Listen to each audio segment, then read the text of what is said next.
y'all, it's Mama Beth, and it's been forever since I just did a straight video in my kitchen. Whether it's bitching in the kitchen, my other channel, or on this channel, it just seems like it's been a long time. I've been doing a lot of live streams. And by the way, if you haven't caught any of my live streams, I do them Saturday at 1 and then at 4. The first one is on domestic violence and abuse. The second is on just mental health, and I kind of let the chat lead me where they may. So it's open to all sorts of discussion. A lot of people wanted me to do cutting and borderline personality disorder this Saturday, and that'll be at 4. So we're going to cover those. We're going to talk about, like, you know, the causes, who is more at risk for that, and then we'll talk about borderline personality disorder, what causes it, and I have a video on that. But you know, sometimes we need to hear it in different ways so we can understand it better. But anyway, I was just sitting here. Y'all know how I am about my sauce, and I have to sit down. Forgive me. I know Martha Stewart and all them, they stand up. The Pioneer, Cook, whatever, they stand up and do theirs. But I have 2 slip discs in my back that I have to get repaired.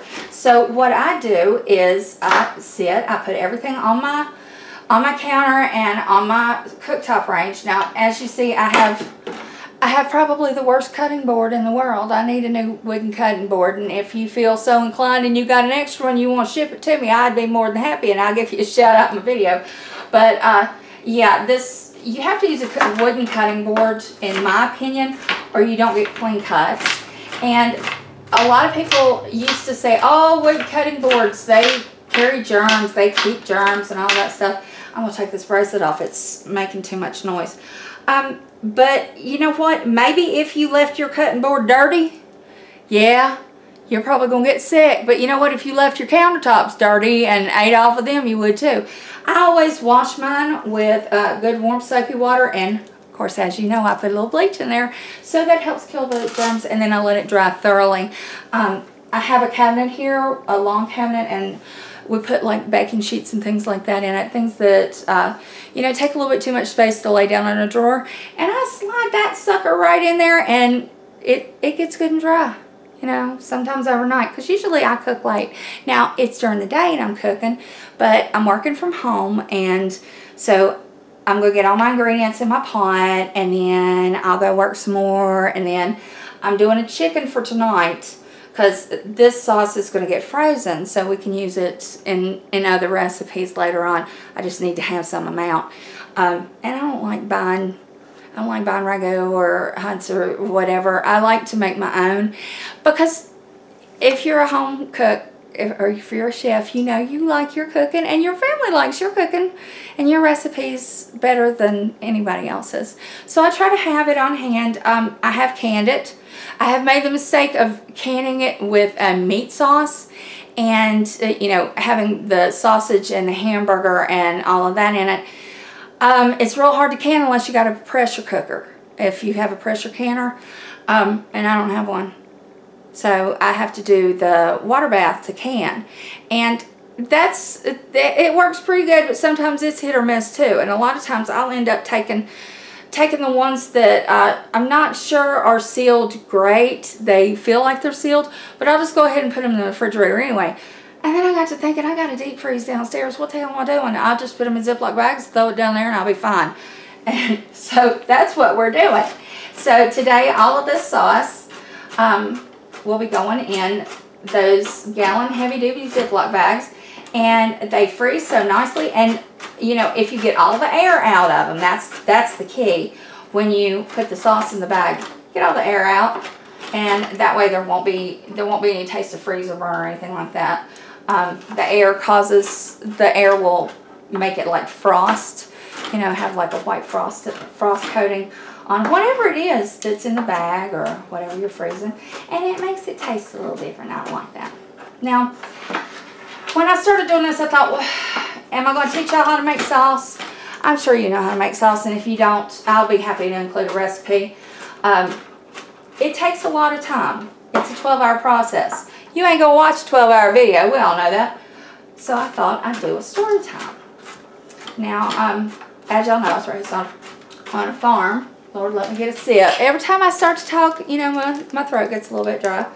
But,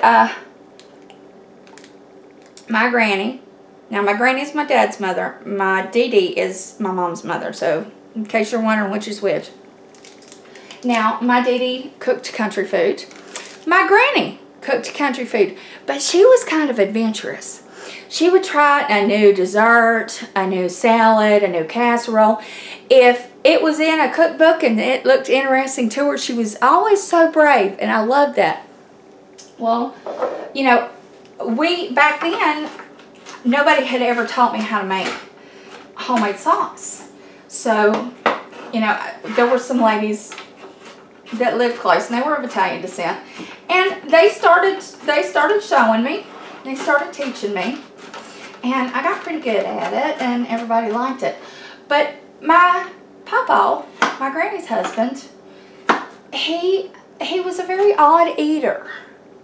You ever have one of those in your family? And I'm gonna move this so I can move the camera around a little bit so you can see me, because I feel like I'm looking sideways. Woo! Hope that didn't make you dizzy. Did you ever have anybody in your family, even somebody older, that just they ate odd things, or the way they ate was odd, like they couldn't have things touch on the plate? Well, my grandfather was like that. Now, this, of course, was way before I ever studied psychology. But he would eat the spaghetti noodles by themselves with just a little bit of butter. And then he would eat the spaghetti sauce, once again, by itself. He would never mix them together. He wouldn't eat anything mixed together. If it was a casserole, it didn't matter if he loved everything that was in it. If he ate everything that was included in the casserole, he wouldn't eat it all mixed together. He would do things like he would chop up have a chopped fresh onion on pinto beans, because, you know, back in the country we ate a lot of pinto beans. But Granny had to be real careful and hide the ham hock, because that bothered him. He couldn't eat macaroni and cheese. He'd eat cheese. He loved cheese, but he wouldn't eat the macaroni noodles mixed with the cheese. So, like, while we all have a big bowl of, like, macaroni and cheese, she has to separate, every meal she had to separate out so much cheese and so much elbow macaroni, and he had to have it in 2 separate bowls. And I just remember thinking, I was about 14, I said, Granny, why don't you just put it on the table and say, eat it or else? She said, no. She said, no, it's his house. He's the man of the house. He was 6'6", and he weighed probably 380, 400 pounds. So, yeah, it wasn't like, and she was, what, 5'1"? Maybe weighed 120 soaking wet. She's a little feisty thing. Love her. So, she was like, no, we're not going to do that. So then, as I started to learn to cook, and as time went on, you know, I started, and I worked on the farm, and I started noticing that his behavior wasn't just with what he ate. If you plowed a field, you had to go from a specific place and keep your lines exactly straight, and you had to end up on the other side of the field perfectly. If the lines were off, you had to redo it. I've seen that happen with him, and I'm like, we're just tilling it. You know, literally, it wasn't like we were planting and having to plant in rows. The cornfield, when it was planted, it was, I mean, he would have, like with the tobacco, he would have string, and you would place so far apart, and that string was marked. You knew exactly where that plant absolutely had to be. And, but planting corn, it was the same way. Those corn rows were just perfect. In fact, in the 80s, somebody planted pot in the middle of his cornfield, and when they were flying over, because his cornfield was so, you know, so structured, and it was so easy for them to find, you know, there were no weeds either. He was real particular about that, making sure weeds got pulled. I've spent many an hour pulling weeds, you know, till my hands were sore and 2 pair of gloves went out. And so did my cousins and my grandmother, my great aunt, all the family. But they found that pot right away, got it out of there. Whoever decided that planting pot in an OCD man's farm. That wasn't smart. But he did things like, he ate with the same, now the fork didn't matter, or the spoon didn't matter, and I don't know why, but he ate with the same bone handle, knife, and fork that he had all his life. He never would eat with any other silverware, and we knew that that was Papa's knife and fork, and then if we were eating anything with a spoon, then we just put a spoon, any of the spoons he was fine with, but that knife and fork had to be right there. And he wouldn't eat. He'd get up and leave the table if you didn't remember. When he passed away, I looked for that knife and fork. And I saw it, and then it disappeared. I don't know who got it. Probably one of the cousins. And that's fine. Everybody likes to have a little something. And a fork and knife wasn't that important. But I remember when I did see it after he passed away, the tines on the fork were so thin that I would have been afraid to eat with it because I would have cut my tongue. And the knife was the same way. The knife was worn because he scraped it, but he would wipe it, and then all those years of washing. And, you know, he'd probably been doing that for 85, 90 years, eating with that same knife and fork. And, you know, and there are so many little things that, and he never thought there was anything wrong with it, and nobody ever acted like there was anything wrong with it. But I tell you what, I almost got in real trouble. Thank goodness my cousin Chad was there with me. We were loading hay, and if you've ever hauled hay, and you know you've got a trailer, and then you've got, you know, you've got it hitched to the tractor, and if you're backing up, like we had a huge barn, and it was the hay barn, but you could also hang tobacco in it as well. They did a lot of tobacco when I was growing up. It was a good cash crop. I was on the tractor. I was probably 14, somewhere 14, 15, and he kept saying, you're steering it backwards, you're steering it backwards. And I said, I have to, because I'm trying to, you have to steer backwards to get something to back in. And anybody who's ever driven a tractor with a trailer on the back, or driven a big rig, or had a truck and you were hauling something, you know that, you know, if you steer to make it go backwards to the right, the trailer's going to go backwards to the left. Well, I was getting it in there, but he was screaming at me, and honestly, you know, I had some anxiety issues, and he scared the daylights out of me. And I said, I'm not doing anymore. And Chad hopped up in the cab. He said, you're doing it right. You're doing it just fine. Just come on. And he backed it up, but he was doing the exact same thing I was. But my grandfather had it in his head that women couldn't do things like that, that it had to be a man. Even though Chad was 3 years older than me, and I just loved Chad to death. He and I were thick as thieves. But he was disrespectful towards women and women's abilities. He didn't think that women were valued as much. But I remember, to continue the story, when we got the trailer backed into the barn, and it was a huge barn, and you could back, you know, you could back more than one trailer in there, and with the tractors. And there were all these levels that went up the sides, and then there were logs, hewn logs that went across, and a lot of times we would walk like we were walking a trapeze roof right across. We had no fear in that barn. But we were stuck in the hay in, and Papa was helping throw up and then throw to Chad, and then I was the one that was placing the bales in the top of the barn. And Chad said, you want to switch for a little while? I'm getting tired. And I said, yeah, that's fine. Because I was really strong, and we were working with square bales. And if you've ever worked with square bales, you know you need to have a break if you're doing the one throwing up. You know, tossing them up there, it gets very tiring. And my grandfather was an extremely strong man. He, you know, he could pick up a good-sized calf and carry it. And his strength was unreal. But I got down to start throwing the bales up, and it wasn't very far. We were getting closer to the end. And we had to, the way Papa made us unload was from the back, and we had to go 1, 2, 3, 4, and then we had to go to the next row up and go 1, 2, 3, 4, and then back to the first one. He had it all worked out how we were going to throw bales. Okay, well, I screwed up, of course, and I picked up a bale and threw it up, and he threw a fit. He said, "That's not right. By rights, it should have been that one." And I said, "Hay bales don't have rights." And I thought he was going to come after me, and that was terrifying. He laid a hand on me one time. He popped my butt one time when I was about 6 years old. I never wanted that man to lay a hand on me again.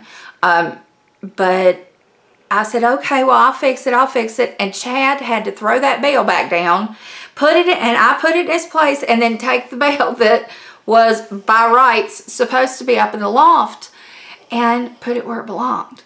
Now, we all have idiosyncrasies. We all have things that we like to do. Like, I'm very picky about some things.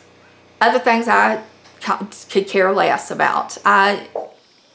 We all have our pet peeves, and we all have our things that we want done a certain way. We want it to look a certain way, and if it doesn't go our way, we get angry.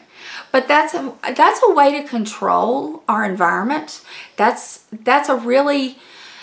a simple way to say I'm in charge of this part of my life, because a lot of us, we don't have control over, say, our jobs. We do our jobs, but we're following someone else's rules. Even if we do have some creative license in that job, we still have to do what we're supposed to do. Being a mother, being a father, you know, we have, once again, we can parent in different ways, but we still have to make sure our kids are fed, clothed, bathed, in the bed on time, get to school on time. So all of these things, all of these rules and constraints, excuse me, they make us fight against, you know, the powers that be. And we want to feel like we have we're in charge, you know. And by taking it out on, you know, the bathtub has to be cleaned out every time you use it. You know, that's one I hear a lot. Every time you take a bath, clean the bathtub. That was actually one of my grandmother's things too. Both my grandmothers. If you get out of the bathtub and the mirror is foggy, you can't leave it, because it'll have, you know, it might have spots, or it might have dirt, or, you know, whatever. But when you got out of the bathtub, you had to take, you know, sometimes it would be a washcloth, a clean washcloth. Sometimes it would be a paper towel. You know, they always had washcloths stacked up in the bathroom, in the cabinet. You had to take that. You had to wipe all of the glass and the window, and, you know, where the shade had been pulled, you open that up, you know, get the window wiped off. And then you wipe off the sink, and, you know, and then you clean the bathtub. And that's the way that they did it, but they wanted it done that way. They wanted it done specifically that way. And you know what? It was a matter of respect. If you're in someone's home and they want things done their way, then you do it their way. If they're in your home, then it's your rules. But when do we start finding our rules? You know, my grandfather was OCD all his life. There were other people in my family that had different like eccentricities, we would say, you know, but it was okay. You know, you can manage and you live with these, and I wouldn't call it mental illness per se, because it's not being a detriment to your life. You know, you might want to get help with it if it's causing problems, but if it's not, okay. But when do we start these? How do we learn them? Childhood.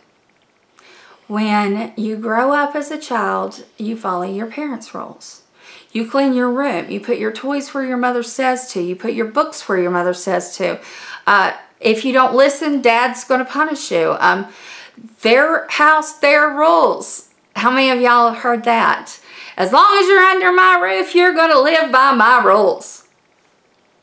Okay, well that's great, but that means that for 18 years you're not getting to make decisions on how you would like things done, right?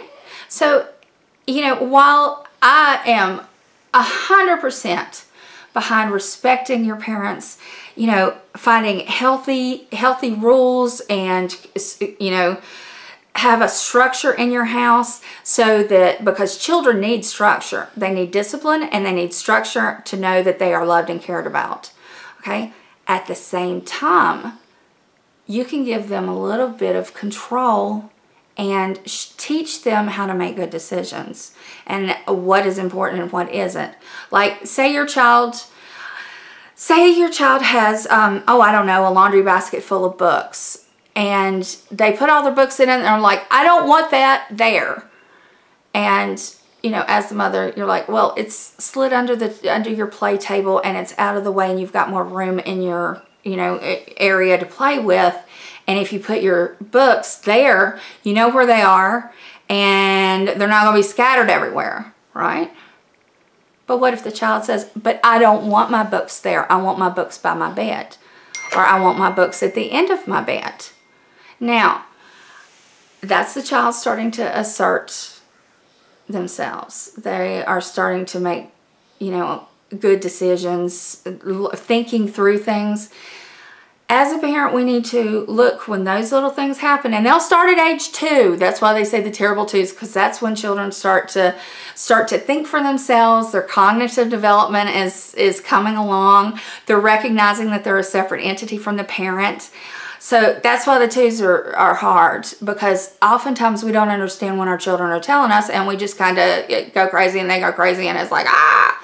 So when you recognize that a child or a young adult is asserting themselves in that way, you need to make it an honest, fair discussion. That's an interesting concept, isn't it? Okay, so if your child says, I don't want my books underneath the table, I want them by the bed, then ask, why? Why would you like them by the bed? What made you change your mind?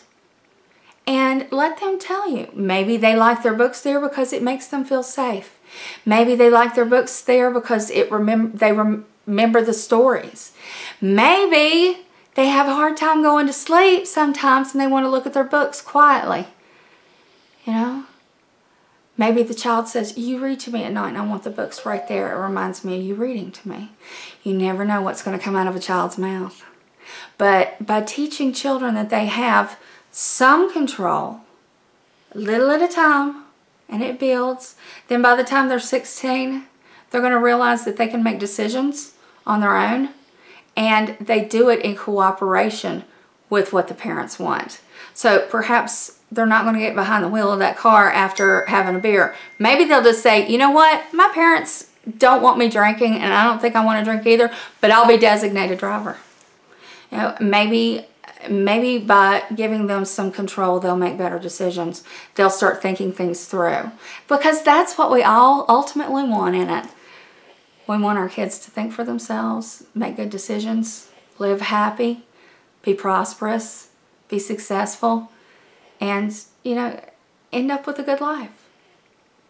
So, you know, people who have OCD are still dealing with control issues, whether they realize it or not.